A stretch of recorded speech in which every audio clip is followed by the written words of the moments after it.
दोस्तों आज की ये वीडियो आपके लिए बहुत ही खास है क्योंकि आज मैं पत्र लिखने का 100% वायरल तरीका लेकर आया हूं। जैसे पत्र बोर्ड एग्जाम में लिखना है आपको वैसे ही लिखना है जैसा कि मैं बताऊंगा। जैसा कि आप लोगों को पता है कि मेरे हिंदी जैसे सब्जेक्ट में 99 नंबर है, तो आप लोग भी बिल्कुल ला सकते हैं। आप लोगों ने कमेंट किया था कि भाई बता दो कि पत्र कैसे लिखना है। सो आज की वीडियो उसी पे है कि पत्र आपको कितना बड़ा लिखना है, कैसे लिखना है, आखिर सही तरीका क्या है पत्र लिखने का, सब कुछ इसी वीडियो में। सिर्फ 5 मिनट की वीडियो है, आपका ज़्यादा टाइम मैं वेस्ट नहीं करूंगा क्योंकि मैंने पत्र पहले से ही लिख लिया है। आपका टाइम वेस्ट ना हो इसलिए मैंने पत्र पहले से ही लिख लिया है।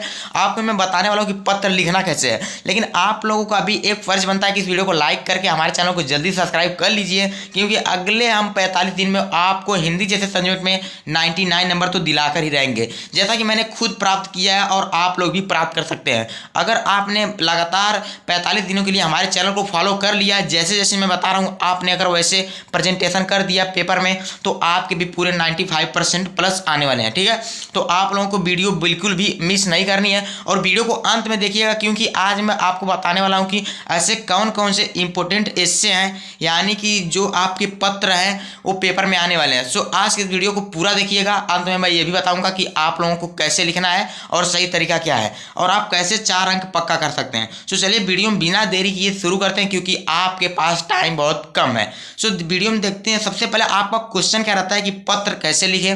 सो मैं आज की वीडियो में पूरा बताने वाला हूँ पत्र कैसे लिखना है और कितना बड़ा लिखना है। ठीक है, आपका ये भी क्वेश्चन रहता है कितना बड़ा लिखना है। सो आज की वीडियो में सब कुछ होने वाला है A to Z, इसलिए वीडियो को पूरा देखिएगा और लास्ट में तो बहुत ही मजा आने वाला है क्योंकि मैं उसमें बताऊंगा कि आपको कौन कौन से जो पत्र है पेपर में पूछने वाला है 2026 में। सो ये वीडियो मेन रूप से कक्षा 10 वालों के लिए है, लेकिन अगर कक्षा 12 वालों भी देख रहे हैं तो कोई दिक्कत की बात नहीं है क्योंकि पत्र सबके लिए सेम ही होता है। ठीक है, और मैं आपको ये भी बताऊंगा कि कितने पेज में लिखना है कि आपका 4 अंक पक्का हो जाएगा और एग्जामिनर क्या क्या देखता है मैं ये भी बताने वाला हूँ बिल्कुल सटीक, क्योंकि आप एग्जामिनर की अगर नज़र में सही रहेंगे तो आपके पूरे नंबर बनेंगे। ठीक है, आप अपनी नज़र में कितनी भी सही से लिख लेंगे, अगर एग्जामिनर उसमें गलतियाँ पा जाएगा तो आपका नंबर काट देगा। इसलिए आपको जैसे मैं बता रहा हूँ बिल्कुल वैसे लिखना है। सो आपका 95% प्लस जरूर आएगा। सो पत्र लिखने का सही तरीका क्या है आज मैं बिल्कुल वही बताने वाला हूँ और चलिए वीडियो को शुरू करते हैं बिना किसी देरी के। लेकिन एक बार और कह सकता हूं कि आप लोग इस वीडियो को लाइक कर लीजिए क्योंकि लाइक करने से आपकी वीडियो सेव हो जाती है जिससे आप इस वीडियो को बाद में भी देख सकते हैं। तो चलिए वीडियो को शुरू करते हैं।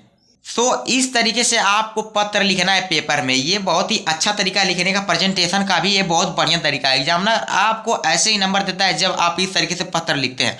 आज के इस वीडियो में पूरा बताऊंगा कि आपको A to Z कैसे पत्र लिखना है और ऐसे कौन कौन से पत्र हैं जो आपके लिए इंपॉर्टेंट है।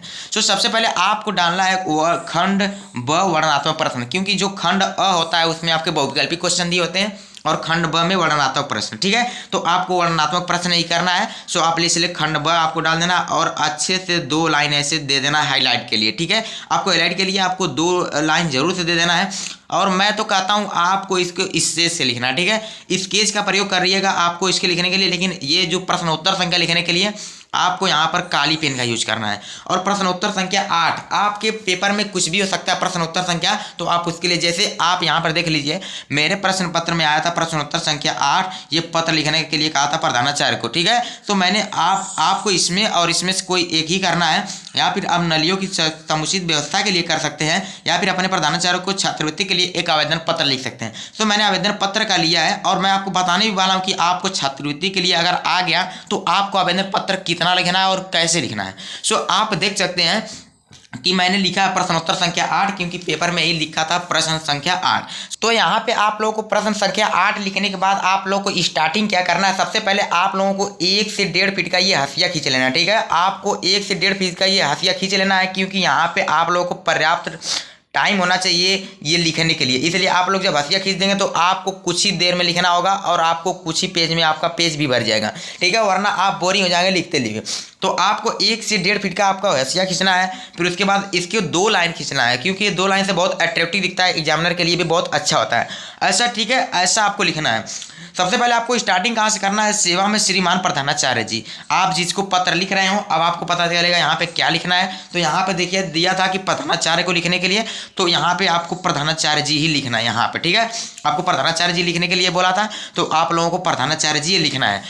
आगे बढ़ते हैं। आपको यहाँ पर बहुत लोग पूछते हैं हैं कि स्कूल का नाम लिखना है कि नहीं, तो आप लोग लिख सकते हैं, कोई दिक्कत की बात नहीं है। सो यहाँ पे मैंने अपने स्कूल का नाम लिखा था और आप लोगों को भी लिख देना है, कोई दिक्कत की बात नहीं है। सो यहाँ पे मैंने लिखा था प्रयाग इंटर कॉलेज बिलेरगंज आजमगढ़ उत्तर प्रदेश, ठीक है। सो आप लोगों को भी लिख देना है और ऐसे ही लिखना है। फिर आपको एक मेन चीज़ लिखनी है जो एग्जामिनर चेक करता है, एक विषय। ये विषय आपको विषय के बारे में बहुत ही अच्छे से लिखना है, क्योंकि अगर आप विषय के बारे में नहीं लिखेंगे तो आपके एक भी नंबर नहीं मिलने वाले हैं, क्योंकि विषय ही बहुत मायने रखता है। अगर आप ये नहीं लिखेंगे तो आपके 4 में 4 नहीं बन पाएंगे, इसलिए आप लोगों को बहुत जरूरी लिखना, ठीक है। सो आप लोग लिख दीजिएगा, मेरा ऐसा मानना है। तो आगे आप लोगों को लिखना है छात्रवृत्ति हेतु प्रधानाचार्य जी को एक पत्र, क्योंकि आप लोग इसी के बारे में पत्र लिख रहे हैं। सो आपको पत्र लिखने के बाद आगे जो लिखना है महोदय। महोदय इसलिए क्योंकि आप उनको आदर दे रहे हैं, प्रणाम कर रहे हैं, ठीक है, आप उनका सम्मान कर रहे हैं। महोदय लिखने के बाद आप लोगों को जो ये सारी हेडिंग लिखनी है उसको 2 पॉइंट में आपको रिव्यू करना है। सबसे पहले आपको एक बात ऐसी बतानी है जो आपकी प्रॉब्लम हो। यहाँ से यहाँ तक देखिए मैंने प्रॉब्लम ही बताया है, यहाँ से यहाँ तक आपको सिर्फ प्रॉब्लम बताना है। लेकिन जो अगला आपसे निवेदन करना है, देखिए इसको आपको 2 पैराग्राफ में लिखना है, एक ये और दूसरा यहाँ से यहाँ तक, ठीक है। सो पहले पैराग्राफ में मैंने क्या लिखा है आप लोग देख लीजिए।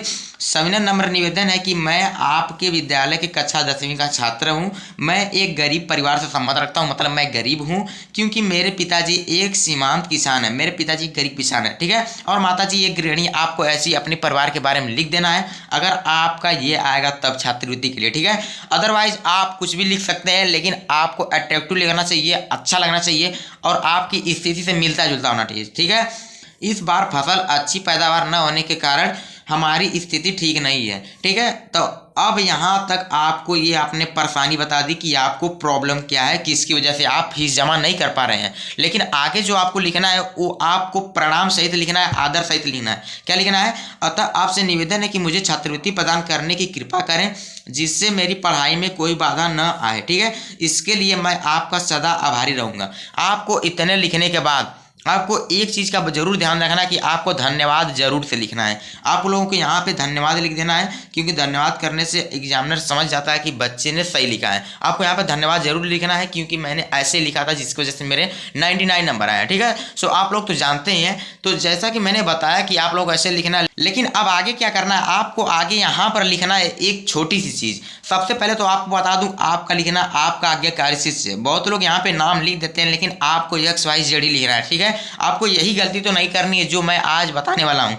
आपको यहाँ पर नाम बिल्कुल भी नहीं लिखना है। आप कक्षा जरूर से लिख सकते हैं, कक्षा 10, और दिनांक तो आपको बिल्कुल ही लिखना है। अगर आप ये दिनांक नहीं लिखेंगे तो आपके 1 नंबर कर सकते हैं, इसलिए आप लोग दिनांक जरूर से लिखिएगा, ठीक है। आप दिनांक कोई भी डाल दीजिएगा, जैसे मैंने पेपर का ले लिया है तो आप लोग कोई भी डाल सकते हैं, इसके लिए कोई दिक्कत नहीं है। लेकिन आप लोगों को जो लिखने का मैंने तरीका बताया कि आपको ये ऐसे यहाँ पे लिखना है, और आपको ये धन्यवाद जरूर से लिखना है, और आपको इस पैराग्राफ को 2 पैराग्राफ में लिखना है। सबसे पहले एक पहला पैराग्राफ जिसमें आप अपनी परेशानी बताएंगे, दूसरा ऐसा पैराग्राफ जिसमें आप उनसे मांगेंगे आवेदन, ठीक है। सो आप लोगों को ऐसे लिखना है, और विषय बिल्कुल ही लिखना है। लेकिन एक बात रह जाती है कि आप लोगों को अगर कहीं दूसरा पेज यूज करना पड़े तो मैं आप लोगों को सजेशन दूंगा कि आप लोग इसको नए पेज से स्टार्टिंग कीजिएगा, ठीक है।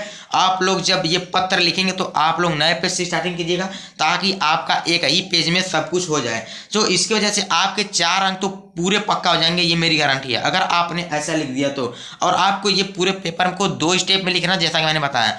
तो उम्मीद करता हूँ आपको ये वीडियो जरूर पसंद आई होगी। अगर पसंद आई है तो इस वीडियो को जरूर लाइक कीजिएगा, और हमारे चैनल को भी सब्सक्राइब कर लीजिए, क्योंकि अगले 45 दिन में मैं आपको 95% दिलाकर ही रहूँगा, क्योंकि मैंने खुद अटेम्प्ट किया है, इसलिए आप लोग भी कर सकते हैं। तो मिलते हैं किसी नेक्स्ट वीडियो में, तब तक के लिए बाय।